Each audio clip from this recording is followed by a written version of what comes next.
स्वागत है saint John senior secondary school के ई लर्निंग प्रोग्राम में। लास्ट वीडियो में हमने वर्ण, वर्णमाला, वर्ण के भेद, स्वरों की मात्राएं, स्वरों का वर्गीकरण और स्वरों का उच्चारण स्थान के बारे में जाना था। आज हम जानेंगे वर्णमाला का दूसरा वर्ण व्यंजन। व्यंजन के बारे में आज हम जानते हैं। तो सबसे पहले देखते हैं कि व्यंजन क्या होते हैं। ऐसी ध्वनियां जिनका स्वतंत्र रूप से लेखन संभव है परंतु उच्चारण के लिए स्वरों की सहायता लेनी पड़ती है, वे व्यंजन हैं। सभी व्यंजनों में आ स्वर मिला होता है, ये आपको ध्यान रखना है। तो सबसे पहले हम व्यंजन की परिभाषा देखते हैं।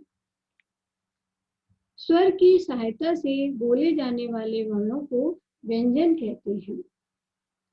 व्यंजन कैसे स्वर की सहायता से बोले जाते हैं, जैसे का, खा, गा, घा, अन।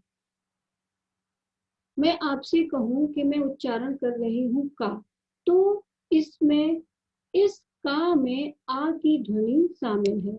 और मैं आपसे कहती हूं कि अब इस का में हमने हलंत लगाया, तो इसका मतलब है कि इसमें आ या कोई और स्वर शामिल नहीं है। तब हम इसका उच्चारण करने की कोशिश करें तो हम बोलते हैं जैसे का, लेकिन फिर भी हमारा आ इसमें अपने आप आ जाता है। यही ध्यान देना है कि का हलंत का उच्चारण नहीं करना। ऐसी कंडीशन हमारे सामने आ जाती है तो हम सोचते हैं कि हम इसको कैसे उच्चारित करें। तो मैं आपसे अगर कहूं कि आ को छोड़कर जो स्वर हैं हमारे ई से लेकर आहा तक, कोई भी स्वर इसके साथ लगाकर उच्चारित करें तो उच्चारण आ जाएगा। जैसे हमने लिया ई तो की कह सकते हैं, इसी तरह हमने लिया ओ तो को कह सकते हैं। और अगर हमने अंग या आहा का भी प्रयोग किया तो हम इसे कन या कहा भी कह सकते हैं। तो इस तरह से हमें पता चलता है कि स्वर की सहायता से जो हमारे व्यंजन हैं वो कैसे उच्चारित होते हैं। ये रूल सिर्फ का के साथ ही नहीं, का से लेकर हा तक और संयुक्त व्यंजन और दुर्गुण व्यंजन भी के साथ ये रूल लागू होता है। अब देखते हैं कि व्यंजन हमारे कौन कौन से हैं और इनका वर्गीकरण क्या है। हमको इन व्यंजनों में किन चीजों का ध्यान रखना है। तो सबसे पहले देखते हैं कि व्यंजन के कितने भेद होते हैं। व्यंजन के भेद: स्पर्श व्यंजन, अंतस्थ व्यंजन और ऊष्म व्यंजन। तो सबसे पहले हम देखते हैं स्पर्श व्यंजन। जिन व्यंजनों का उच्चारण करते समय जीभ मुंह के विभिन्न स्थानों कंठ, तालु, मुर्दा, दांत या ओठों का स्पर्श करती है, उन्हें स्पर्श व्यंजन कहते हैं। स्पर्श व्यंजन का से मात्रक होते हैं और इनकी संख्या 25 होती है। इनका नाम प्रथम वर्ण के आधार पर जाना जाता है। जैसे का वर्ग कहलाएगा, तो का वर्ग है ये और प्रथम वर्ण इसमें का है। और आपका खा द्वितीय वर्ण कहलाएगा, गा तृतीय वर्ण कहलाएगा, घा चतुर्थ वर्ण कहलाएगा और अना पंचम वर्ण कहलाएगा। तो अब ये जो का वर्ग रो है, का जो रो है का से लेके अंगा तक, तो ये का, खा, गा, घा, अना, तो ये पूरी रो है। इसी तरह से हमारा वर्ग डिफाइन होता है। जैसे का वर्ग, फिर चा वर्ग होगा, फिर टा वर्ग होगा, फिर ता वर्ग होगा और फिर पा वर्ग होगा। तो ये स्पर्श व्यंजन है जो संख्या में 25 होते हैं। तो अब हम इनका उच्चारण स्थान देखते हैं। जो हमारा का वर्ग है, तो जो का वर्ग है वो कंठ से बोला जाता है। कंठ वर्ग मतलब कि इस पूरी रो का उच्चारण कंठ से होता है। गले से होता है, जैसे का, खा, ग, घा, अना। ठीक है। अब नेक्स्ट चा वर्ग, तो इसे हम तालु वर्ग कहते हैं।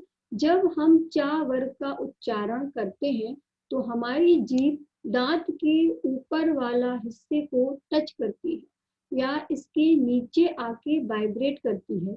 वह भाग तालु या तलवा कहलाता है, जैसे चा, छा, जा, झा, या। आप ध्यान देना, यहाँ पर जो 4 वर्ण हैं, अना से लेकर ना तक, इन चारों वर्ण का उच्चारण आपका ना में ही आता है, लेकिन इनका उच्चारण जो ऊपर अना कंठ से लेते हैं और इया को तालु से लेते हैं, अणा का उच्चारण हम मूर्धा से लेते हैं और ना का उच्चारण हम दंतों से लेते हैं। इसलिए हमारा उच्चारण स्थान अलग होने की वजह से इनका उच्चारण है वो चेंज होता रहता है। ये आपका पंचमाक्षर है। तो हम बात कर रहे थे चा वर्ग की। तो जो चा वर्ग है वो तालु से उच्चारित होता है।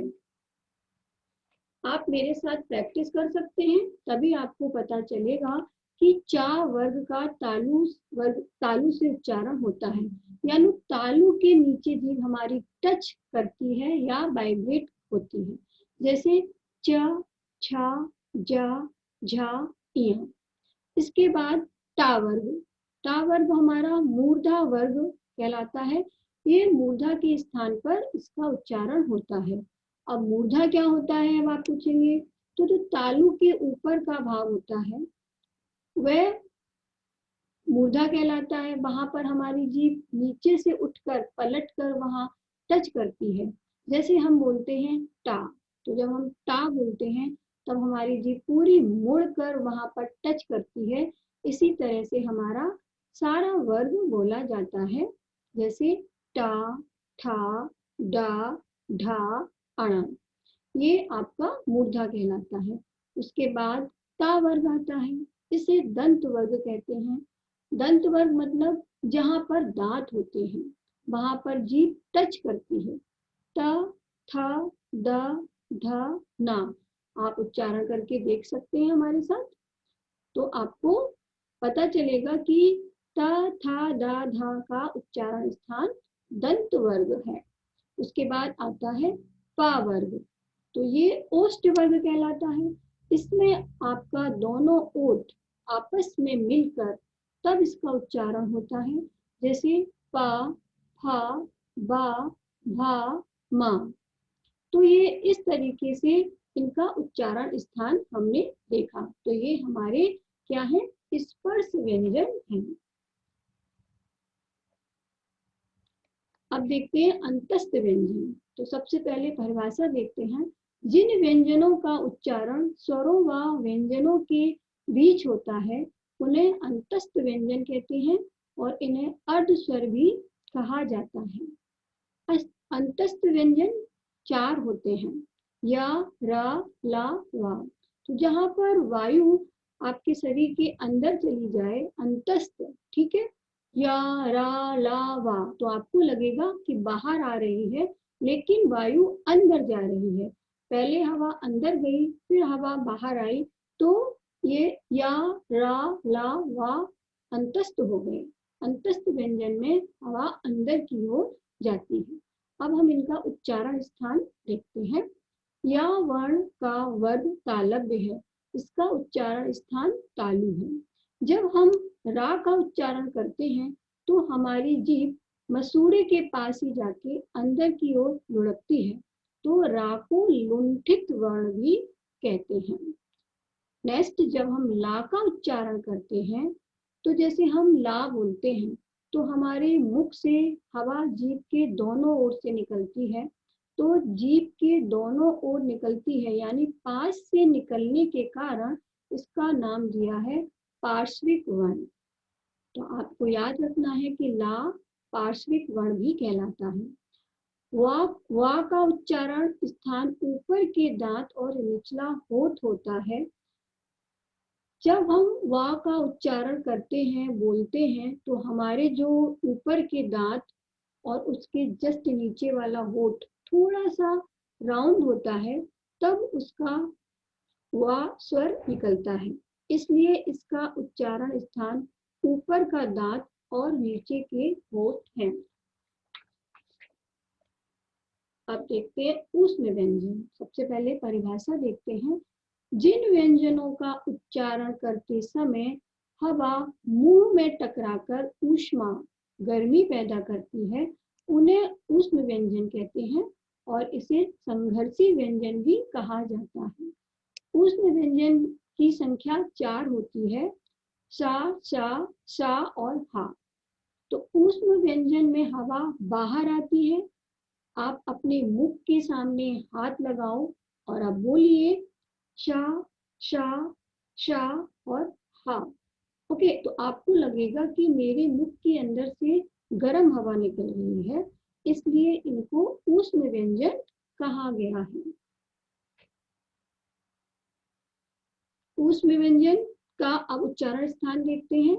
सा वर्ण का उच्चारण स्थान तालु है और शा वर्ण का उच्चारण स्थान मूर्धा है। टा, ठा जो हमने पढ़ा था, तो जहाँ पर टा जो बोलते हैं तो जीभ जहाँ टच करती है वो मूर्धा है। सा वर्ण का उच्चारण स्थान दंत मूल, मीन जीभ दांत की जड़ में आएगी, सा। हा वर्ण का उच्चारण स्थान है स्वरयंत्र, कंठ के भीतर से उच्चारण होता है, नाभि से बोलते हैं।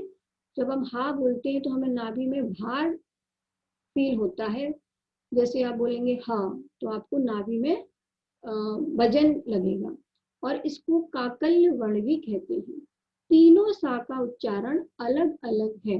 उच्चारण स्थान की वजह से ही इनकी ध्वनि आवाज अलग अलग होती है।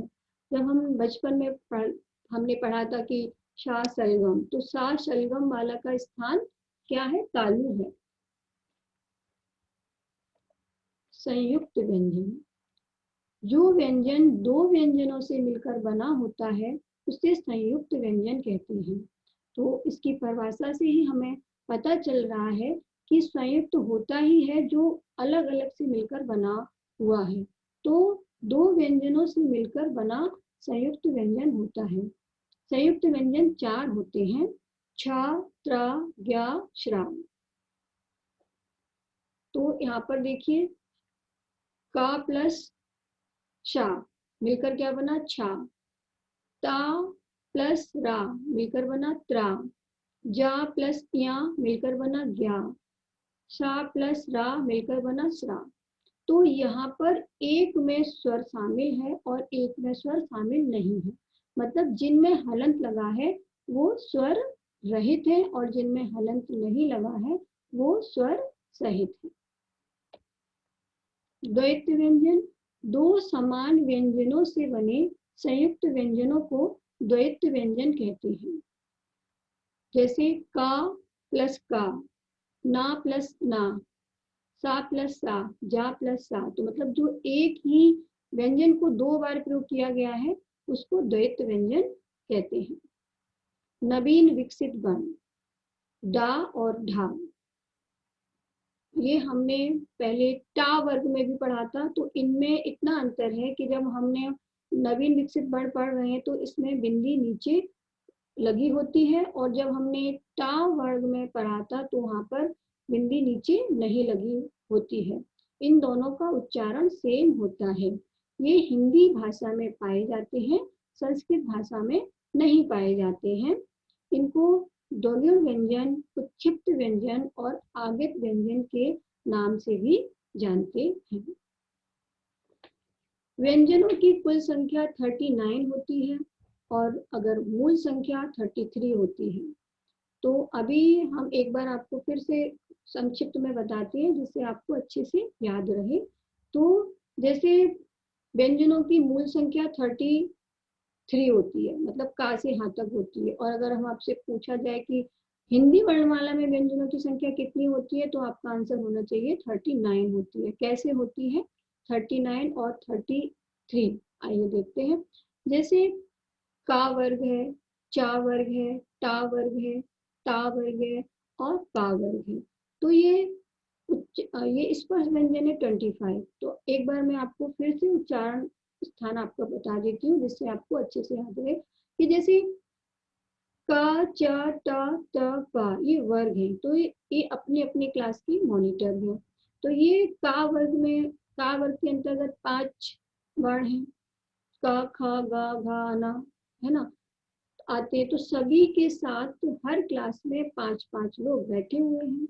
अब क ध्वनि हमारे कंठ से आती है, गले से निकलती है, क, ख, ग, घ, अना, तो ये कंठ से आवाज आती है। चा जो होता है ना, आपके मुख में जो जीभ है ना, बिना जीभ को हिलाए आप चा बोलकर दिखाना, जीभ आपकी हिलनी नहीं चाहिए। जैसे आप बिना जीभ हिलाए क, ख, ग, घ बोलते हैं, तो यहाँ पर जीभ स्थिर है, दंत स्थिर है, होठ स्थिर है, सब कुछ रुका हुआ है, सिर्फ कंठ से आवाज आ रही है। बोलो, ट्राई करो मेरे साथ। जब हम चा वर्ण का उच्चारण करें तो उसके लिए जीभ को हिलाना पड़ता है। ये जीभ आपके तालु के में जाकर टच करती है। तालु मीन्स जीभ के ऊपर का हिस्सा। तो जीभ जब तालु पर जाएगी तो चा, छा, जा, झा, इया का उच्चारण होगा। तो ये तालु से निर्मित ध्वनि कहा जाता है। ता वर्ग में जीभ मुड़ जाती है, मुड़ करके टर्न हो जाती है। आप बोल के देखिए, टा, ठा। याद रखिए, जीभ को मोड़ करके तालु के पास लेके जाना पड़ता है। जीभ योगा करती है। आपकी जीभ जो है मूर्धा होता है, जैसे टा, ठा, डा, ढा, तो ये मूर्धा में आते हैं। ता वर्ग त, थ, द, ध, न, इनका इस्तेमाल दांत के माध्यम से किया जाता है।